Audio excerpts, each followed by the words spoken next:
자, 이제 건축법으로 가겠습니다. 주택법은 요거 끝내놓고 주택법을 할게요. 그래서 건축법을 먼저 하도록 하겠습니다. 자, 교재 346페이지입니다. 주택법은 나중에.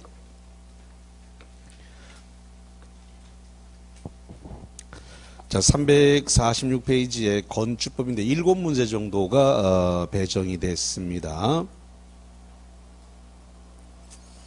자, 그 중에서 346페이지 맨 밑에 하단부에 3, 4, 5인데 거기 그런 말이 나와 있어요.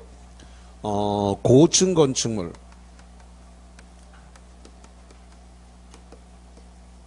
그 다음에 초고층 건축물,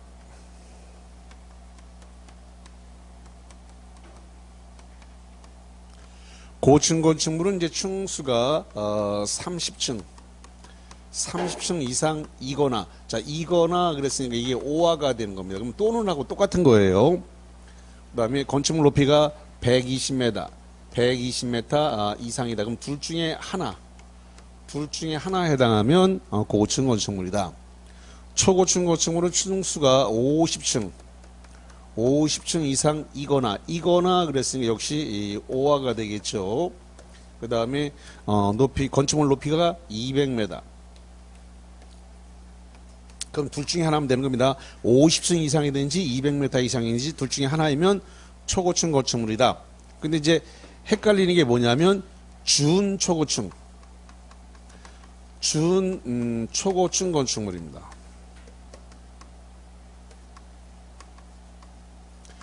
그럼 초고층 건축물은 뭐라고 되어 있냐면 고층 건축물로서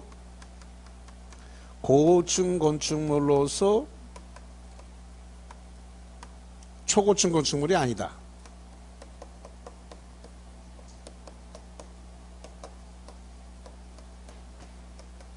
그럼 이제 이렇게 되는 거죠. 만약에 예를 들어 가지고 45층이다. 45층이면은 여기 초고층 건축물은 아니죠. 50층이 돼야 되니까. 근데 지금 초고층 건축물은 아니지만 근접해 있단 말이죠. 50층에 근접한 이런 상태예요. 그랬을 때 준 초고층이라고 한다 이거죠. 그 다음에 만약에 180m다. 그러면 지금 200m가 안 되니까 초고층 건축물은 아닌데 많이 근접돼 있단 말이죠. 그러니까 이런 상태인 걸 뭐라 한다고요? 준 초고층이라고 하는 준 초고층. 그래서 고층 건축물이지만 초고층 건축물은 아니다. 요런 상태가 되겠다. 자, 그럼 거의 근접돼 있다. 이런 이야기가 되겠고요. 자, 그 다음에 오른쪽으로 가서 347페이지입니다. 347페이지 8번에 지하층이라고 하는 게 나왔네요. 지하층이란 건축물의 바닥이 지표면 아래에 있다. 지표면 아래에 있는 층인데 바닥에서 지표면까지 평균 높이가 거기를 비추어 볼게요. 바닥에서 지표면까지 평균 높이가 해당 층 높이의 2분의 1 이상 들어가 있으면 지하층이다. 그 다음에 10번에 주요 구조부, 거기다 별별 2개 칠게요. 이 주요 구조부가 6개로 되어 있는데 주요 구조부입니다. 그래서 요게 지금 단독 문제로 2번 출제가 되어졌는데, 그래서 이렇게 할 거예요. 내기하는 바보는 지 죽을 줄 모른다. 자, 그러면 여기가 뭐냐 그러면 요건 내력벽이에요. 내력벽. 그 다음 요건 기둥. 그 다음 요거는 바닥, 보, 그 다음에 지붕틀, 그 다음에 지 죽을 줄 모른다. 지 죽을 줄 모른다 해서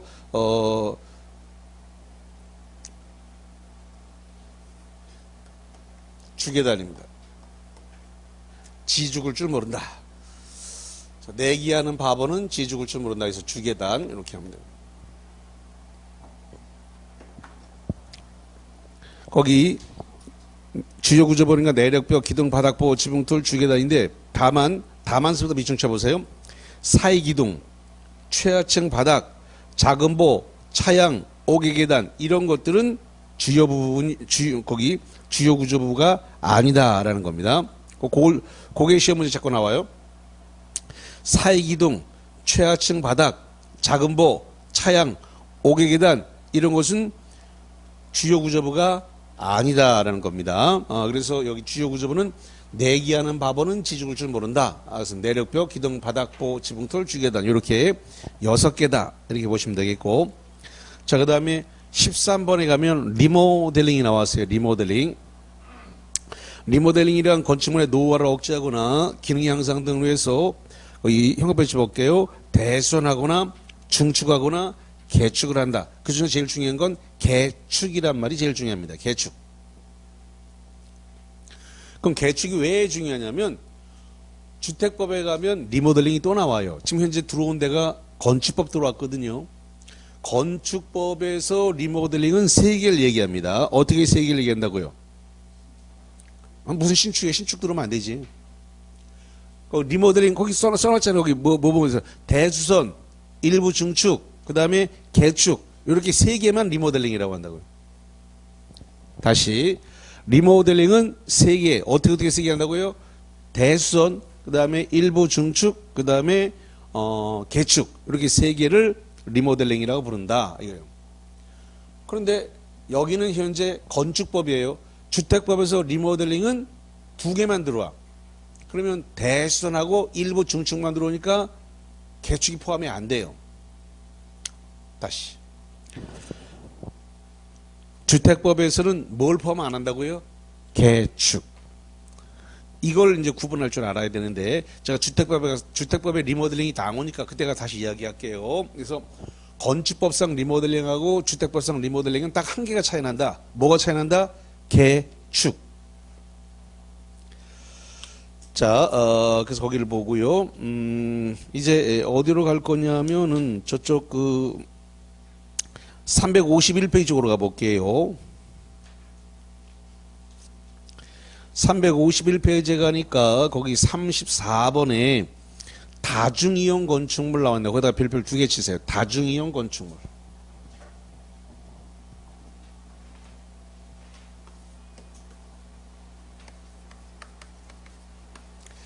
이 다중이용 건축물은 2가지를 얘기하는데, 층수가 지금 16층 이상,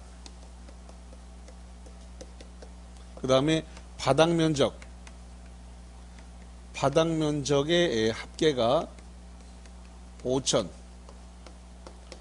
5,000제곱미터 이상. 그래서 다중이용 건축물이란 바닥 면적 합계가 5,000제곱미터 이상이거나 또는 16층 이상, 여기에 해당이 되면은 다중이용 건축물이다 이렇게 되어 있어요. 자, 그래서 거기 박스 351페이지 그 박스 안에 보면 2번에 보니까 16층 이상 건축물 들어있죠? 16층 이상 건축물 들어있고 1번에는 바닥면 잡기가 얼마라고 되어 있어요? 5,000제곱미터 이상 건축물. 그리고 그 안에 동그라미가 1, 2, 3, 4, 5, 6 있는데 이 6개가 이제 문제가 된단 말이죠. 그래서 그거를 바닥 면적 합계가 5,000제곱미터 이상 중에서 다중이용 건축물이라고 규정되어 있는 거를 어떻게 외울 거냐면 이렇게 외울 거예요. 여관에서 종종 문판다. 이 다는 다중이용 건축물에 뜻이에요.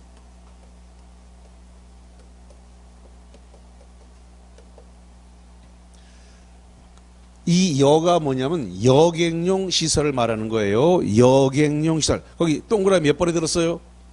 4번 동그라미 끄트머리에 가면 여객용 시설이 있습니다. 여 동그라미 시설. 그러면 그 여객용 시설이 뭐냐 그러면 시외버스 터미널, 고속버스 터미널, 철도 역사 이거를 여객용 시설이라 그래요. 그러니까 화물 트럭 터미널 이런 건 포함되지 않아요. 화물 트럭 터미널 이건 포함되지 않고요. 여객용 그랬으니까 시외버스 터미널, 고속버스 터미널, 철도 역사 이런 것들을 뭐라 한다고요? 여객용 시설이라는데 그 여객용 시설이 바닷물 잡기가 5,000제곱미터 이상이면 뭐에 속한다고요? 다중이용 건축물. 그 다음에 요거는 관은 관광 숙박시설입니다. 자, 관광 숙박시설이 몇 번에 있습니까? 6번 동그라미 끝에 있습니다. 6번 동그라미 끝에 보면 관광 숙박시설이 있는데 그게 5,000제곱미터 이상이면은 바닷물 잡기가 5,000제곱미터 이상이면은 다중이용 건축물이다. 이런 겁니다. 아이, 야간반이 오늘 오전에 왔네. 이 야간반이 썰렁하겠는데?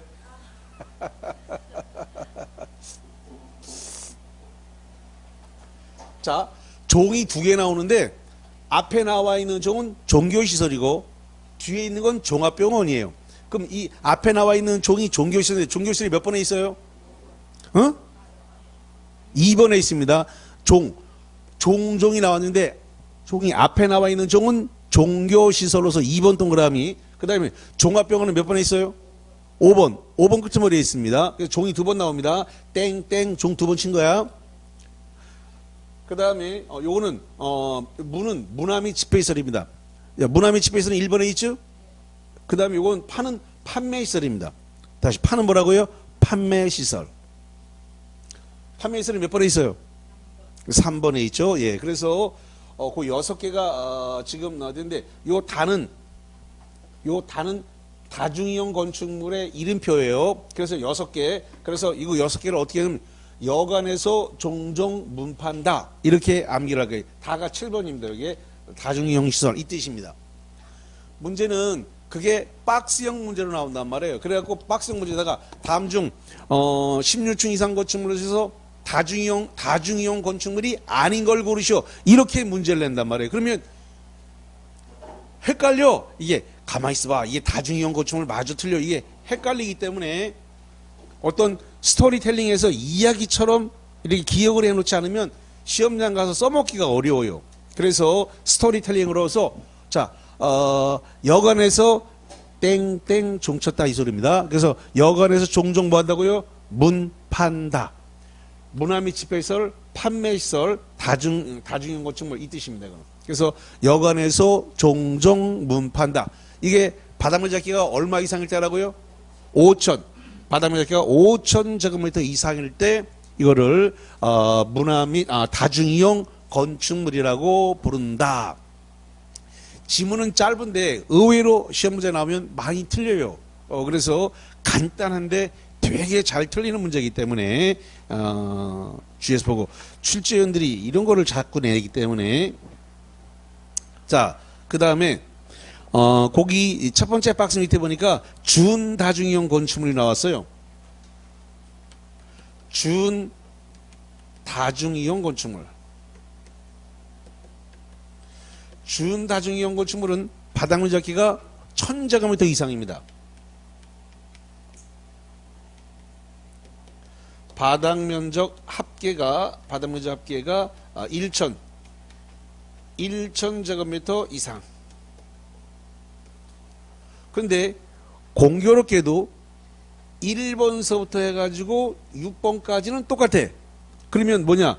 여관에서 종종 문판다까지는 똑같은 거야. 근데 거기 보니까 7번서부터 해가지고 거기 박스 칠게요. 7번서부터 해가지고 12번까지 아니 그 12번 맞네. 12번까지 박스를 쳐보세요. 7번서부터 해서 12번까지 그거 박스.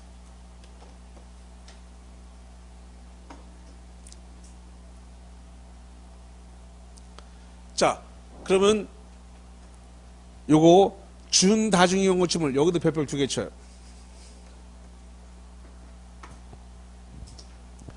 자, 한 번 듣고 해결이 안 될 수가 있는데 일단 녹화는 떠놓을 테니까 잘 기억을 하시고. 자, 여기 보세요. 바닷물 잡기가 5,000제곱미터 이상으로서 여관에서 종종 문판다까지는 이거는 5,000제곱미터 이상이면 뭐라 부른다? 다중이용 건축물. 근데 그게 여관에서 종종 문판다가 1,000제곱미터 이상 5,000제곱미터 미만까지는 준다중이용 건축물이라 그래. 다시 여관에서 종종 문판다가 1,000제곱미터 이상 1,000제곱미터 이상 5,000제곱미터 미만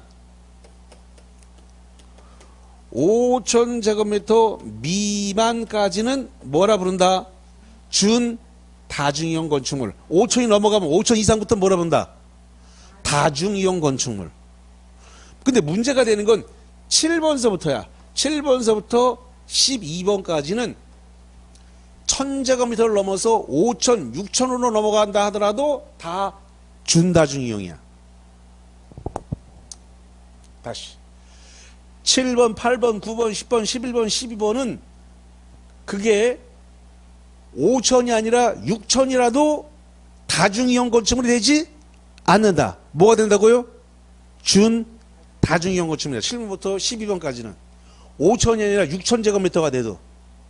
그런데 1번부터 6,000까지는 1,000제곱미터 이상 5,000 미만일 때까지만 준다중이고 5,000이 넘어가면 다중이용 건축물이 된다. 자, 잘 알아들었는지 모르겠습니다. 예. 자, 그럼 거기 7번에 노유자시설, 8번에 운동시설, 9번에 교육연구시설, 10번에 위락시설, 11번에 관광휴게시설, 그 다음에 12번에 장례식장인데 이게 1,000제곱미터 이상서부터는 준다중이다. 근데 문제는 이게 5,000제곱미터, 6,000제곱미터여도 뭐가 된다? 준다중이다. 다만 1번부터 6번까지는 1,000제곱미터 이상 5,000제곱미터 미만까지만 적용된다. 만약에 이게 5,000이 이상이 되면 1번부터 6번까지는 5,000제곱미터 이상이 되면 뭐가 된다? 다중이용 건축물. 오케이. 자, 이게 이제 구분이 안 돼서 문제가 나오면 많이 놓치게 됩니다. 자, 일단은 저 프린트물을 잠깐 봅시다. 메일 정리 노트. 저 오늘 거 프린트물입니다. 오늘 2월 13일입니다. 자, 2월 13일. 자, 그러면 봅시다. 1번부터 볼게요. 1번. 고층 건축물에 한 층수가 몇 층 이상이거나, 아이고, 여기서 나네. 여기 몇 층? 30층. 30층 이상이거나, 높이가 얼마 이상 건축물? 120m. 120m.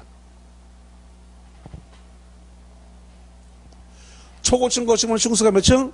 50층 이상이거나, 높이가 얼마? 200m. 자, 좀 구분을 일단 해 주시고요. 자, 일단 그까지만 봤어요. 그 다음에 이제 교재 352페이지로 갑니다.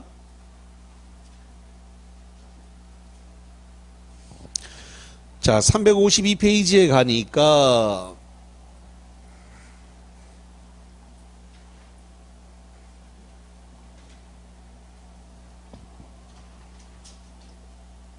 건축물에 대한 이야기가 나왔습니다. 건축물이다.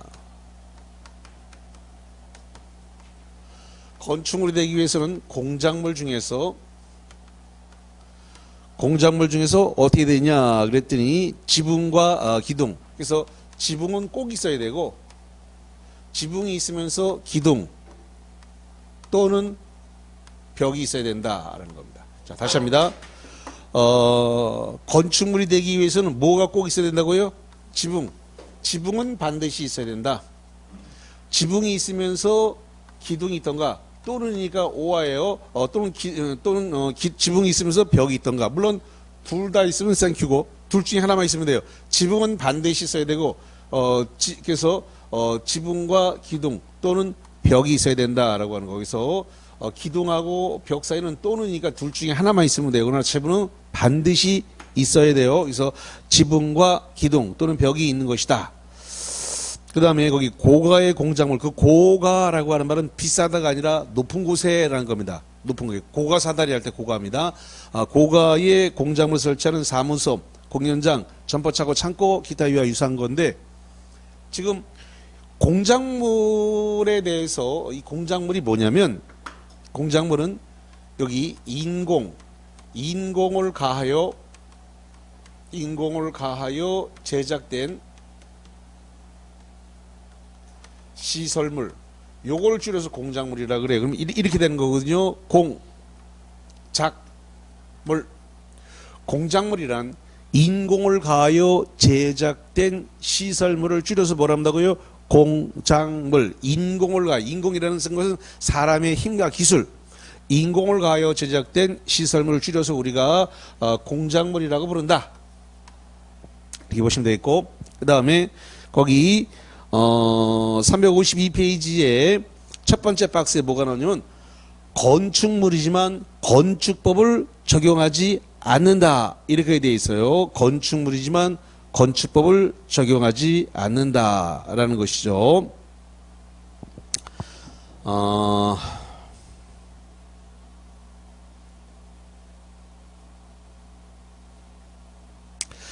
자, 거기 1번에 보니까 문화유산 보존법, 문화유산 보존 및 활용에 관한 법률에 따른 지정문화유산 할 때 그 지 동그라미 친다, 지. 그래서 지정문화유산, 임시지정문화유산 또는 자연유산 뭐 이런 것이 천연기념물과 임시지정 천연기념물에서 봅니다. 그 다음에 거기 2번에 보니까 철도할 때 철동으로 친다, 철도나 궤도 선로 부지 아래에 있는 운전보안시설, 철도 선로 위아래를 지르는 보행시설, 요 육교 같은 걸 얘기하는 거예요. 플랫폼. 그 다음에 고속도로 통행료 징수설 고 동그라미 치고 그다음에 4번에 하천구역 내에 수문 조작실 그 수 동그라미 쳐놓습니다. 그 다음에 5번에 컨테이너를 이용한 간이창고에서 컨을 동그라미 칩니다. 그래서 이걸 갖다가 암기할 때 이렇게 암기할 거예요. 지철 고컨수 이렇게 할 겁니다. 지철 고컨수. 그러면 거기 지는 뭐냐 그러면 지정문화유산, 임시지정문화유산. 그 다음에 두 번째는 요 철은 철도 궤도 사업용 운전 보안시설이라든가 플랫폼이라든가 이런 거. 그 다음에 고는 고속도로 통행료 징수설. 그 다음에 거기 5번에 그 컨테이너를 이용한 간이 창고입니다. 간이 창고. 그 다음에 수는 수문 조작실입니다. 자, 이 지철 고컨수는 뭐 한다는 거예요? 건축법 적용하지 않는다고요. 건축물이지만 건축법을 갖다가 적용하지 않는다. 건축법이지만 건축법 적용하지 않는다. 자, 남자분들이 잘 틀리는 시험 문제가 있는데 이런 겁니다. 국방상, 국가안전보장상 기밀에 속하는 건축물은 건축법을 적용하지 않는다. 자, 맞아요, 틀려요? 다시 국방사, 국가안전보장 기밀에 속하는 건축물은 건축법을 적용하지 않는다. 말이 틀려요. 아니 건축법 적용 안 하는 건 5개밖에 없는데 국방사, 국가안전보장 기밀에 속하는 건축물 어디서 없잖아. 그 적용을 해. 근데 자꾸 남자분들이 속는다고. 국방상, 국가안전보장상 기밀에 속한다고? 그럼 건축법 적용 안 해야지. 홀랑 속아버린다고. 5개밖에 없어요. 건축법 적용 안 하는 거. 그러니까 국방상, 국가안전보장상 기밀에 속한다 하고 나와도 속으면 안 된다고. 건축법 적용해야 됩니다.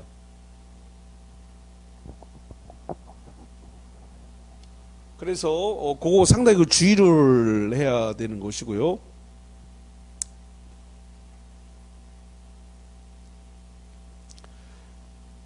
전통한옥 건축법 적용해요 안 해요? 아니 지철 고컨수에 전통한옥 안 들었는데 건축법 적용 안 한단 말 없잖아요. 그러니까 적용해야지. 그러니까 이게 정리가 딱 지철 고컨수 딱 정리 안 해놓으면 다른 말에 자꾸 넣으면 속는단 말이에요. 시험 문제가 매우 많이 나와. 그래서 정리가 정확하게 안 돼 있으면 자꾸 홀랑 속는다. 속을 만한 것만 계속 골라서 내거든. 그래서 지철 고컨수 정확하게 싹 숙지하고 있어야 어떤 속을 만한 문제가 올라왔을 때 안 속는다고. 딱 이거 외에는 다 건축법 적용한다. 자, 그러면 저 남대문이나 동대문 건축물이죠. 건축법 적용합니까 안 합니까?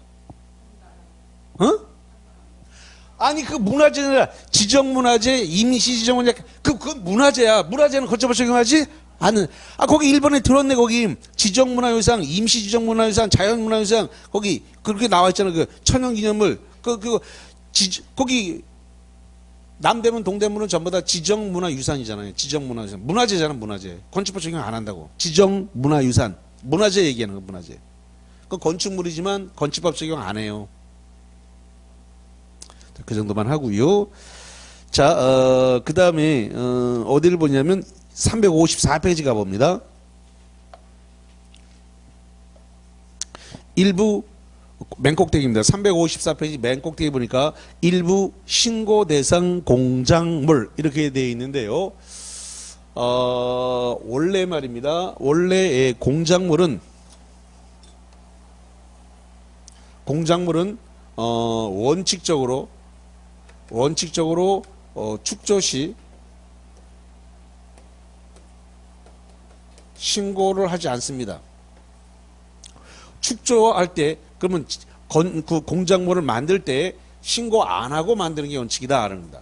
그럼 예외적으로 거기 우리 교재에 나오는 박스에 해당 사항이 있는 그 공작물은 축조 시 신고를 해야 됩니다. 그러니까 신고를 하는 것이 예외입니다. 다시 한번 뭘 하는 게 예외라고요? 신고하는 게 예외고 신고 안 하는 게 원칙이다. 그럼 거기 박스에 들어있는 건 전부 다 신고를 해야 되는 예외에 해당되는 것들이에요. 근데 공교롭게도 전부 다 한 개만 빼고는 다 짝수야. 2, 4, 6, 8, 30. 근데 마지막에 보면 5m짜리가 하나, 홀수가 딱 하나만 있어요. 다시 1번에 2m 넘는 옹벽과 담장. 그래서 이걸 갖다가 옹벽에 옹 동그라미, 담장에 담 동그라미. 그래서 이걸 뭐라고 하냐면 옹담이라 그래요. 뭐라고요? 옹담이. 2m를 넘으면 신고를 해라. 그러면 2m 이하짜리는 신고를 한다 안 한다? 안 한다. 옹벽과 담장이 2m 이하짜리 옹벽과 담장은 축조하더라도 신고를 안 해요. 단 그 넘는이라고 하는 말은 초과를 가리킵니다. 그럼 옹벽과 담장이 2.5m, 2.8m, 3m 이렇게 2m가 초과되면 그때부터 뭐 해야 된다? 신고를 해야 되고 2m 이하까지는 신고를 안 해요. 높이 4m 4동그라미, 그 다음에 광고탑에 광 동그라미 칩니다. 장식탑에 장 동그라미, 기념탑, 첨탑 여기 동그라미 칩니다. 그래서 이걸 뭐라고 하냐면 원래 광이 5개거든요. 고스톱 쳤더니 광이 5개야. 근데 여긴 광이 4개래. 그래서 광사 장기첨 이렇게 외울 겁니다. 다시 합니다. 어떻게 외운다고요? 광사 장기첨. 그래서 장식탑, 기념탑, 첨탑, 광사 장기첨. 이것은 4m가 넘으면 신고를 한다는 겁니다. 광고판, 광고탑 4m가 넘으면 신고한다. 자, 그 다음에 3번에 6m, 6동그라미 넘는 굴뚝. 그래서 이걸 갖다가 어떻게 외우냐면 육굴 이렇게 외울 겁니다. 육굴. 광사 장기첨 육굴. 그래서 굴뚝이 6m를 넘으면 신고를 하는 겁니다. 그 다음에 골프 연습장용 철탑, 그 다음에 통신용 철탑. 거기 주거지역 상업지역에 통신용 철탑 나왔는데 그 통신용 철탑이라는 게 그게 SK라든가 KT라든가 LG U+가 그 통신용 철탑 세워놓은 거죠. 그리고 그 통신 3사가 국민들로부터 엄청 돈을 뜯어갔단 말이죠. 3만 원, 5만 원, 8만 원, 10만 원 해갖고 통신요금을 갖다가 국민으로부터 합법적으로 매달 뜯어갔지. 그런데 문제는 그들의 시대가 끝났다는 겁니다. 이게 무슨 소리야? 통신 3사의 시대가 끝났다. 무슨 얘기야 이게 지금? 통신 3사의 시대 끝났다. 응? 저기 선생님 오케이. 이제 통신용 철탑이 필요 없는 세대가 오면서 통신 3사가 이제 국민의 돈을 못 뜯어간다 이 말이지. 근데 뭐냐? 일론 머스크가 이제 우주에서 통신을 쏴줄게 이렇게 해가지고 이제 인공위성으로 이제 전파를 이렇게 쏴주는 거야 이제 이렇게. 그래서 이제 통신용 철탑이 필요 없는 시대가 도래했네. 그래서 이제 통신용 3사는 이제 돈을 못 뜯어가 이제. 아직 계약을 해지 안 하셨죠? 이제 계약 해지하면 이제 거기다 돈 안 내는 거야. 이제 일론 머스크가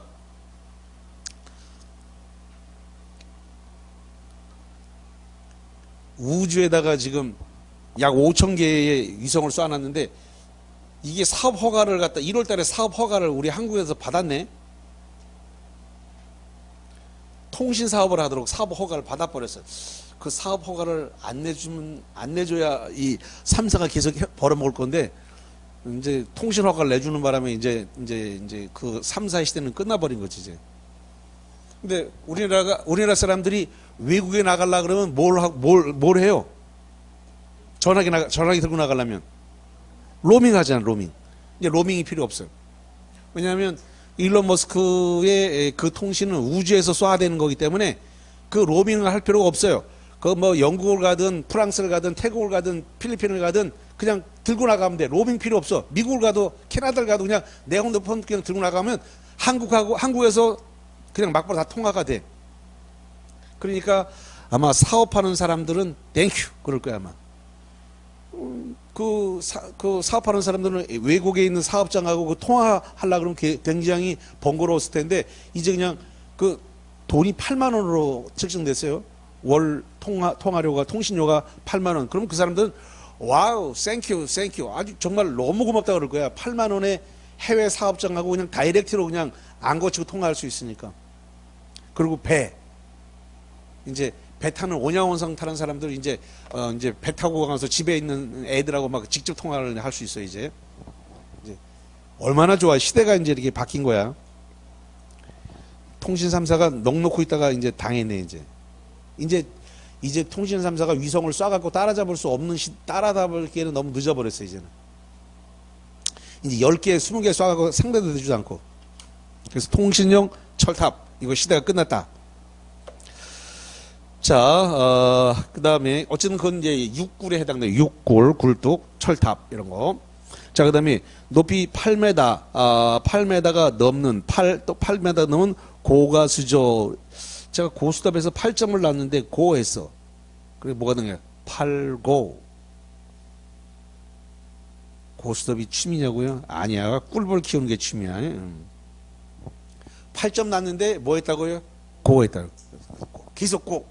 그래서 8고, 고가수적은 뭐냐면 물탱크입니다. 물탱크가 8m가 넘어가면 공작물이기 때문에 뭐 해야 된다? 신고해야 돼.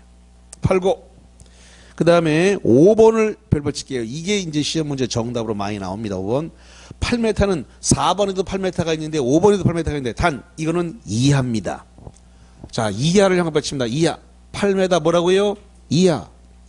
8m 이하의 기계식 주차장과 철골 조립식 주차장으로서 외벽이 없는 거, 이거는 8m 이하일 때만 공작물로 취급되면서 신고를 합니다. 그러면 만약에 이 기계식 주차장과 철골 조립식 주차장으로 되어 있는 이 주차장이 8m가 넘어버리면 건축법을 적용하지 않고 주차장법을 적용하면서 허가를 받아야 돼.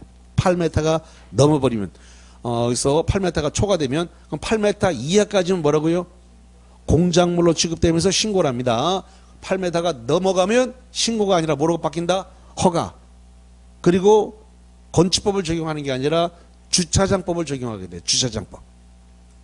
자, 그 다음에 6번에 바닥면적이 30제곱미터는 지하 대피소. 그 다음에 유일하게 홀수가 하나 나왔어. 5m 넘는 태양에너지를 위한 발전 설비. 요즘 태양광이 아주 뜨는 사업 중에 하나죠. 태양광. 5m가 넘었다. 그래서 전부 다 작습니다. 2, 4, 6, 8 장. 풍이 빠지고 30이 나왔어. 2, 4, 6, 8 풍이 10인데 10이 없고 뭐 얼마가 있다? 30.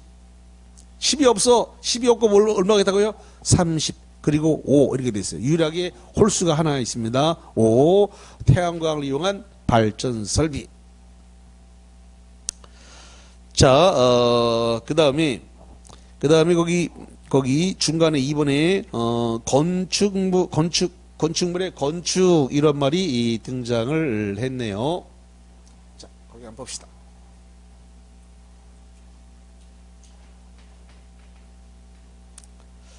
프린터블 잠깐 보고 갈까요? 프린터블.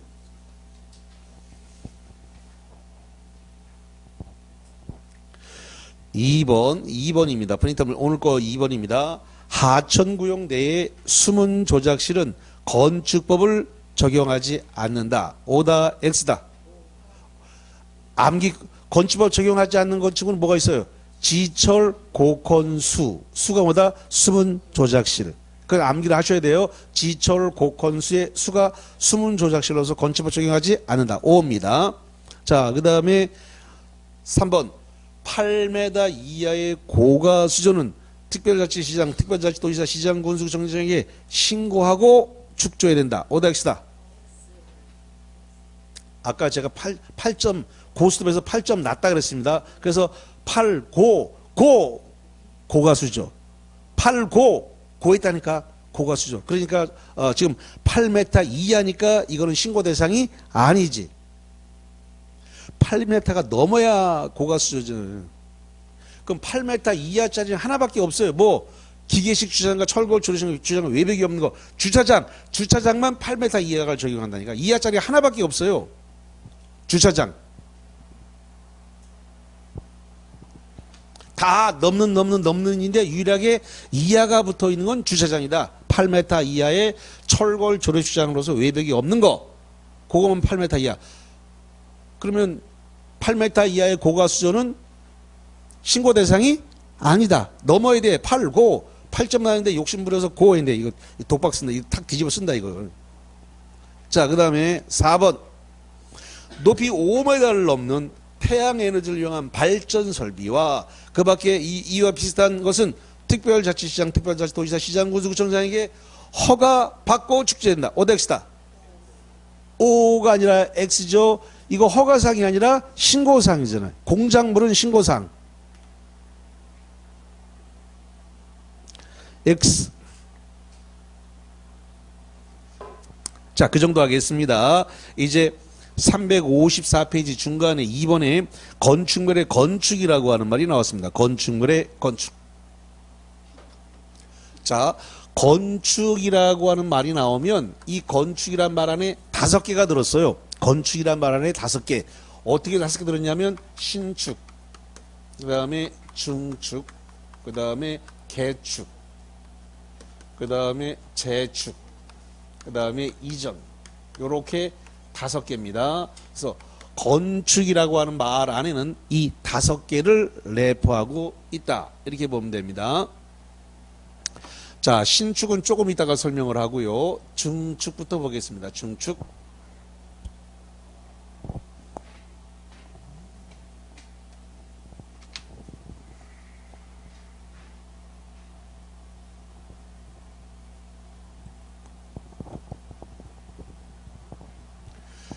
자, 중축은 건축물이 이렇게 있는데 건축물의 이렇게 높이, 건축물의 높이를 갖다가 증가시킨다거나 또는 층수, 건축물의 높이라든가 층수를 증가시키는 것, 또는 건축물의 연면적,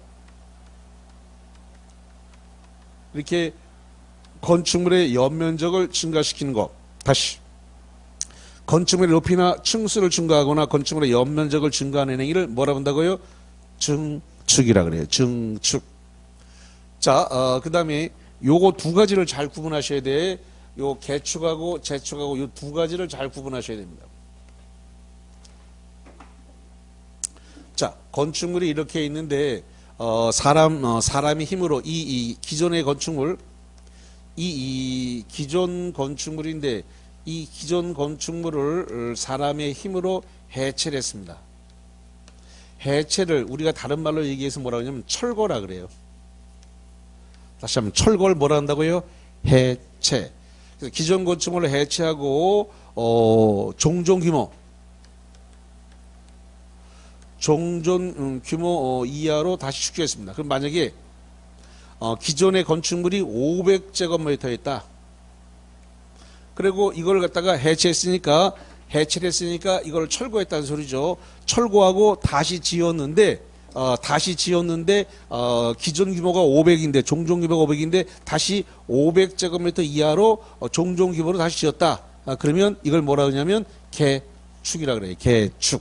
그러면 기존 건축물의 전부든 일부든 철거를 했습니다. 전부든 일부든 철거하고 종종 규모 이하로 다시 축조하게 되면 개축이다. 단 기존 건축물을 철거를 했는데 기존 건축물을 종종 규모를 초과했어요. 종종 규모를 갖다가 초과해서 지었다. 그럼 종종 규모가 500이라 그랬는데 만약에 750 이렇게 지었습니다. 그러면 종종 규모를 250을 초과했네. 그럼 종종 규모를 초과해서 짓게 되면 이것은 신축으로 갑니다. 뭐가 된다고요? 신축. 이게 시험 문제입니다. 다시 개축은 기존 건축물, 종전 건축물을 전부든 일부든 해체, 철거를 하고 종종 규모 범위 내에서 다시 축조하면 개축이 되고 종종 규모를 초과해서 짓게 되면은 이것은 개축이 아니라 뭐로 간다고요? 신축. 그런데 전부든 일부든 그랬는데 만약에 일부라고 했을 때는 주요 구조부 4개 이상을 해체를 해야 되는데, 자, 거기 한번 볼게요. 어디를 가서 보시냐면은, 거기,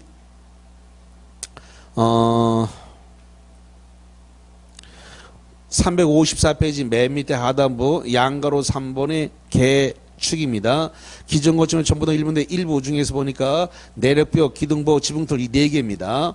요 4개 중에서 3개, 다시 내력벽, 기둥보, 지붕틀 4개 중에서 셋 이상이 포함되는 해체라야 일부 해체가 되는 겁니다. 일부 해체. 예. 전부든 일부든 건축물을 해체하고 종종 규모 이하로 다시 축조를 해야만이 개축이다. 잠깐만, 해체는 철거를 말하는데 해체는 사람의 힘에 의해서 또는 뭐 중장비를 이용해서 철거를 하는 것이죠. 해체가. 그런데 재축은 천재지변에 의해서 기존에 있는 건축물이 무너진 겁니다. 천재지변. 천재지변이니까 태풍, 홍수, 지진 또는 뭐 화재 이런 것입니다. 그래서 태풍, 홍수, 지진이라든가 또는 화재에 의해서 건물이 다 타버렸습니다. 이런 상태를 멸실이라 그래요. 천재지변에 의해서 태풍, 홍수, 지진에 의해서 건물이 무너졌다. 또는 화재가 나가지고 다 타버렸다. 그런 상태는 멸실입니다. 멸실이 됐는데 멸실된 것을 종종 규모 이하로 다시 축조하게 되면 이것은 재축이 되는 겁니다. 근데 이왕 멸실된 거 종종 규모를 초과해서 짓자. 그래서 종종 규모를 초과해서 짓게 되면 이것도 신축이 됩니다. 다시 천재지변 기타 화재로 인해서 건축물이 멸실됐는데 종종 규모 이하로 다시 축조하게 되면은 재축이고 종종 규모를 초과해서 짓게 되면 뭐가 된다고요? 신축이 됩니다. 그러면 개축과 재축은 사람의 힘과 기술이 들어갔냐는 거예요. 사람의 힘과 기술에 의해서 무너뜨리고 다시 짓게 되면은 해체나 철거를 한 것은 개축이고 사람의 힘과 기술이 안 들어갔어요. 그럼 태풍, 홍수, 지진에 의해서 또는 화재에 의해서 건물이 다 타버린 상태, 이건 멸실이에요. 이렇게 돼서 다시 짓게 되면 종종 규모로 다시 짓게 되면 재축, 종종 규모를 초과하면 뭐가 된다고요? 신축. 이렇게 구분하면 되겠습니다.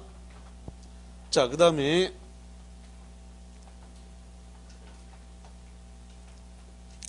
자, 2전이 되겠는데 2전입니다.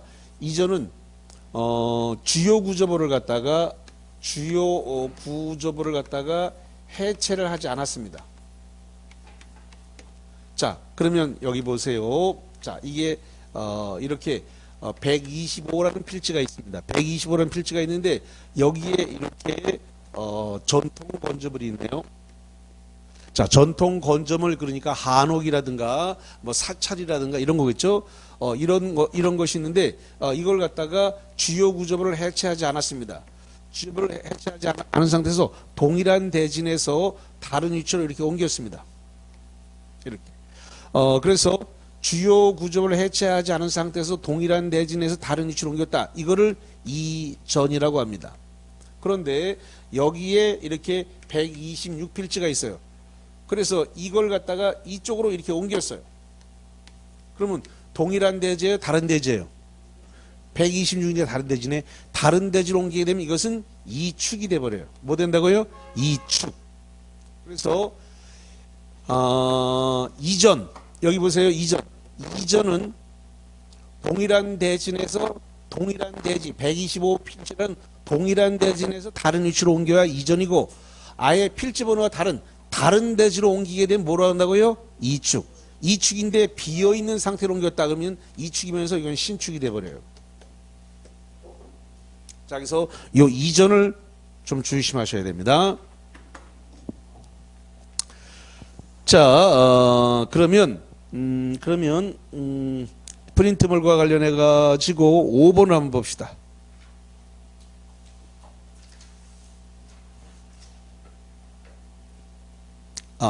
5번 들어가기 전에 그 355페이지에 그 박스 있는 거 하나만 봐드릴게요. 박스에 그 재축이 나왔는데 그 꼭대기입니다. 355페이지 그 재축이 그러니까 건축물의 천재지변이니까 태풍, 홍수, 지진 이런 것들이고 재해로 멸실됐다. 그러니까 화재 같은 거죠. 재해로 인해서 멸실된 경우에 그 대지의 다음의 요건을 모두 갖췄다. 밑줄 칩니다. 다음의 요건을 모두 갖췄다. 다음에 이걸 모두 갖춰서 다시 축조니까 새로 지었다는 겁니다. 그래서 연면적 합계는 종종 규모 이하로 해야 된다. 그 다음에 그 밑에 2번에 동수 충수 높이가 종종 규모 이하여야 되는데 2번에 동수 충수 높이 어느 하나가 종종 규모를 초과하더라도 해당 동수 충수 높이가 법령 등에 모두 적합하면은 재축이다. 자, 그 말이 헷갈릴 테니까 잠깐 제가 여기다가 해드릴게요.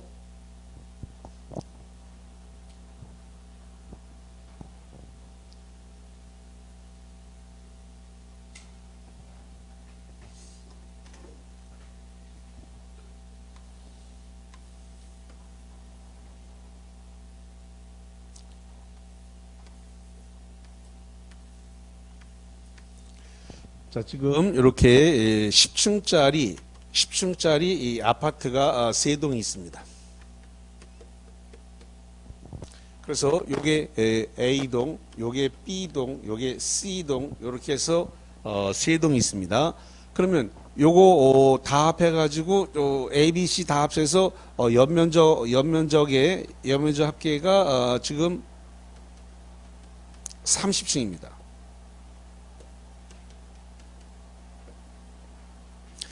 A, B, C 다 합쳐서 10층 다 합쳐서 30층입니다. 자, 이걸 갖다가 지금 천재지변에 의해서 천재지변이니까 태풍, 홍수, 지진이 나가지고 건물에 균열이 왔다 또는 화재가 탔다 이래가지고 이걸 갖다가 이제 멸실된 상태니까 밀어버리고 여기다가 건물을 다시 지었어요. 다시 지었는데 다시 지을 때 여기다가 이렇게 15층짜리로 2동을 지었습니다. 그러면 이렇게 층수가 증가를 했죠? 10층짜리가 15층 됐으니까 층수가 증가됐죠? 증가됐다 하더라도 연면적 합계에는 변함이 없죠? 자, 여기가 지금 A동 다시 B동이라 A 다시 B 다시가 새로 지어졌는데 15층짜리 2개를 지었으니까 합치니까 연면적 합계는 30층 변화가 없잖아요. 근데 층수는 증가했죠. 이렇게 층수가 증가했다 하더라도 연면적 합계 자체는 변화가 없기 때문에 이것은 다시 뭐로 한다고요? 재축. 그 재축 다시 한번 볼게요. 여기서 건축물의 천재지변, 태풍, 홍수진, 재해, 화재나 지진으로 멸실된 경우에 다음 요건을 모두 갖추면 축조했다. 연면적 합계가 종종 규모 이하다. 그러니까 종종 규모 연면적 합계가 30층. 또는 뭐 다 합쳐가지고 5,000제곱미터 또는 3,000제곱미터 이하다 이렇게 했을 때 그건 변하지 않았다. 근데 거기 2번에 동수층수 높이가 종종 규모 이하다. 2번에 동수층 높이가 어느 하나 종종 규모 뭐했다? 초과. 지금 여기 보세요. 10층에서 15층 이렇게 초과했어요. 초과했다 하더라도 연면적 합계 자체는 변함이 없기 때문에 동수, 충수, 면적이 어느 한 동이 증가했다 하더라도 전체 연면적 합계는 이 필지 안에 있는 바닥면적 합계를 다 합친 게 연면적 합계입니다. 연면적 합계 자체는 변화가 없기 때문에 이렇게 태풍, 홍수, 지진으로 인해서 천재지변이라든가 재해로 멸실해갖고 어느 한 동이라 어느 하나의 동수, 충수가 증가됐다 하더라도 연면적 합계 자체는 변화가 없으니까 연면적 합계는 변함이 없으므로 요것은 재축이라고 한다라는 겁니다. 자, 그러면 프린트물 하나 봅시다. 어디를 보냐면은 5번 볼게요. 5번.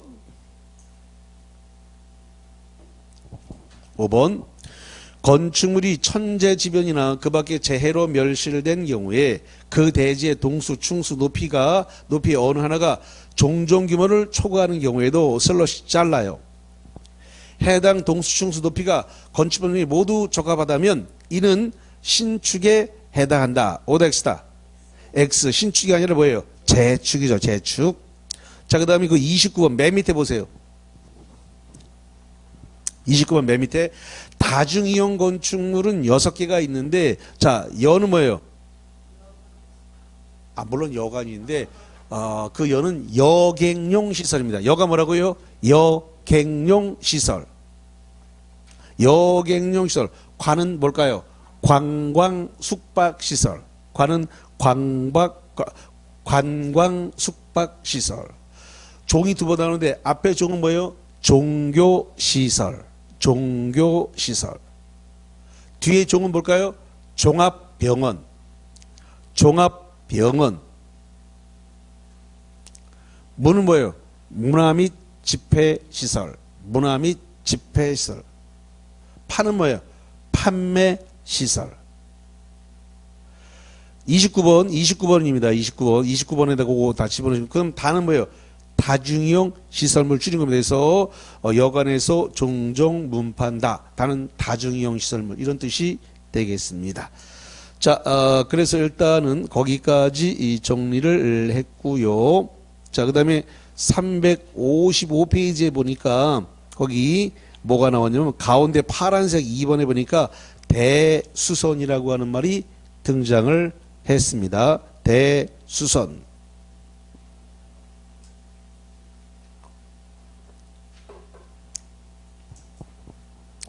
자, 거기 대수선이 나왔는데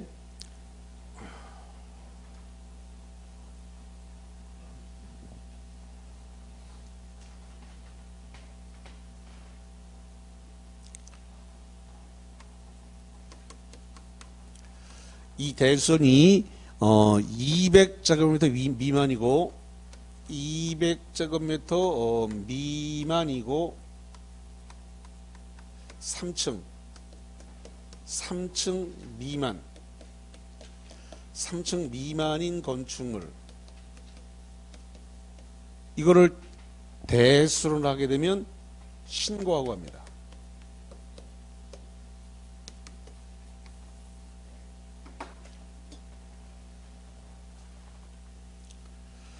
자, 여기가 200제곱미터 이고 그랬으니까 이게 뭐냐면 and입니다.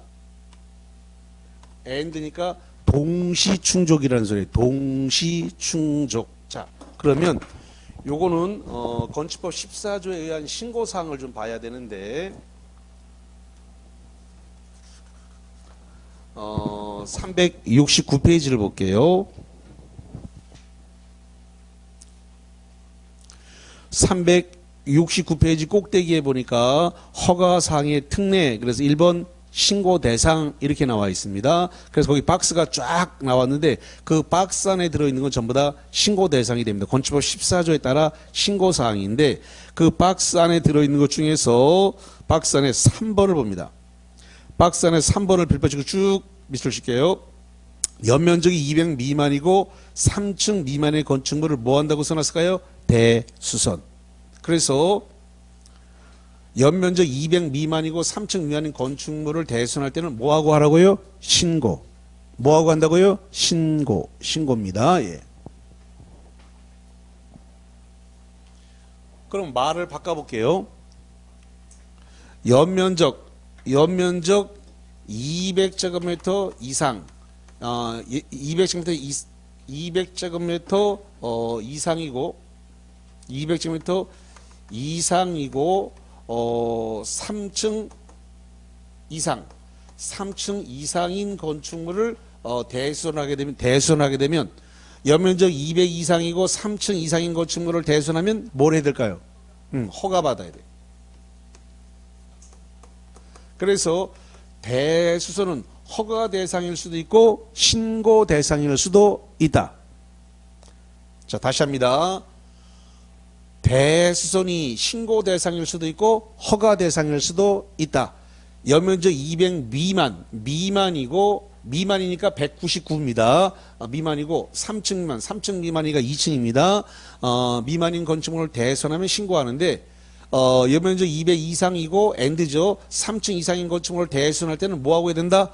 허가 받았어야 된다. 그러면 대선에 해당되는 사항은 뭐냐? 355페이지로 갑니다.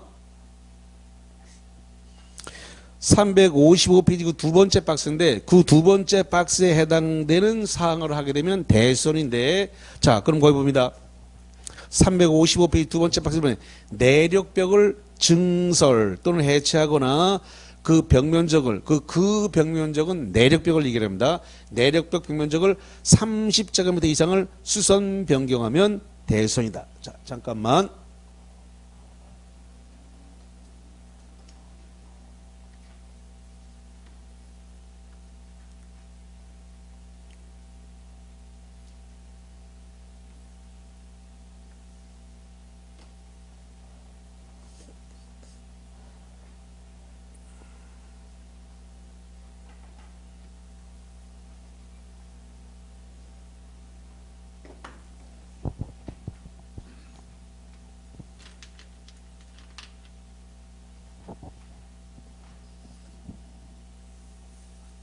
요 가운데 지나가는 거 요거 한옥입니다. 한옥에서 가운데 지나가는 요걸 뭐라 불러요? 요 뭐라 그래요? 가운데 보라 그래. 보 이게 가운데 지나가는 게 보입니다. 그러면 보를 떠받치고 있는 벽, 이 보를 떠받치고 있는 벽을 이걸 내력벽이라 그래. 이걸